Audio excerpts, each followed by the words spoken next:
2 years ago today, 276 Nigerian schoolgirls were kidnapped by the terrorist group Boko Haram. Today, on the anniversary of their capture, family members of the schoolgirls say they have identified some of them in a new video obtained by CNN. Our CBSN colleague, Vladimir Duthiers, was working for CNN in Nigeria at the time the girls were captured. He joins us now. Vlad, thanks for being here. Thanks, Meg. It's hard to believe this has been 2 years since they went missing. They still have not been found. Why is it so hard for the Nigerian government? There are a couple of reasons. One, the area in northeastern Nigeria where these girls were taken, which is on the border of the country of Chad, is heavily forested. It's called the Sambisa Forest.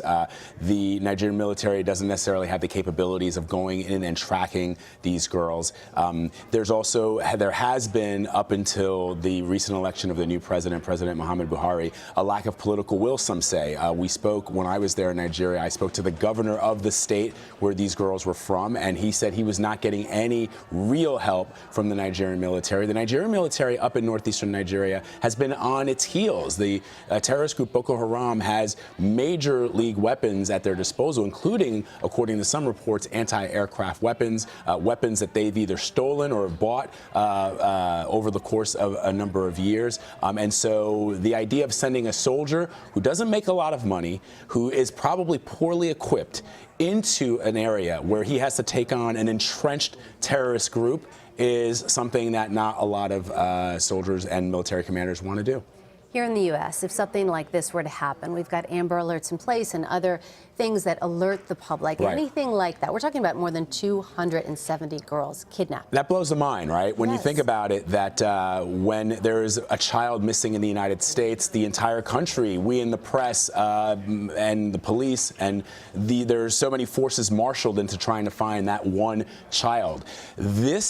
And to set the context, this isn't a part of Nigeria that is extremely poor. And the idea of young girls being educated, which goes against what Boko Haram wants, for them to receive a Western education, which is what the name means, was really something to be cheered and commended, that these girls would be in school. To have them, you send your daughter to school, and all of a sudden in the middle of the night they go missing and they're taken by a terrorist group.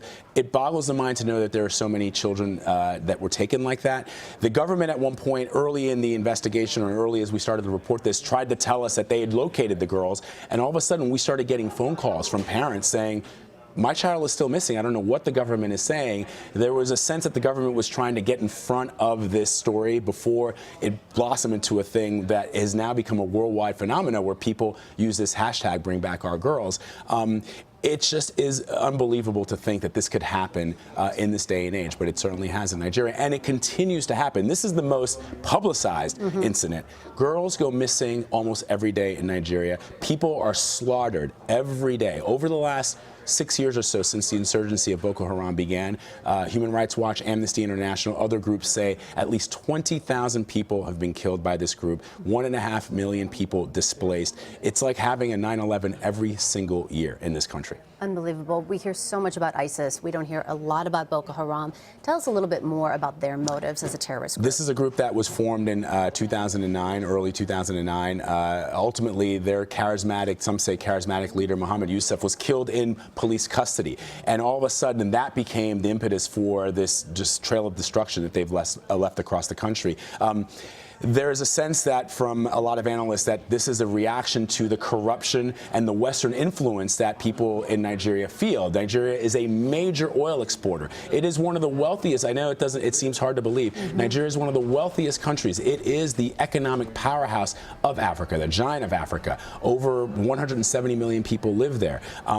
They export, depending on the year, they're probably the 4th or 5th largest exporter of oil to this country. So we benefit from the natural resources of that country.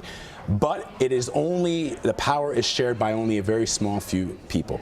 Boko Haram started as a fight against that. The fact that you're Nigerian and you get no benefit to the oil that is in your country. The Americans in the West have that benefit. So that's where it started. And they started getting into these battles, these pitched battles with the military and the police. And now they strike everywhere and anywhere. They have blown up churches, mosques, schools, marketplaces. And generally the people that they attack are poor poor people who have a meager existence to begin with, and that's what makes it so hard. The idea that a country would live under the threat of this every single day. When we, here in the West, we talk about what happened in Paris and we talk about what happened in Brussels, and you don't want to ever equate. A life loss is a life loss, and it's a tragic thing. But knowing that thousands of people have been killed like this, and hundreds more and thousands more will be killed in the days and years ahead, is really hard to swallow. And 276 schoolgirls still missing after 2 years.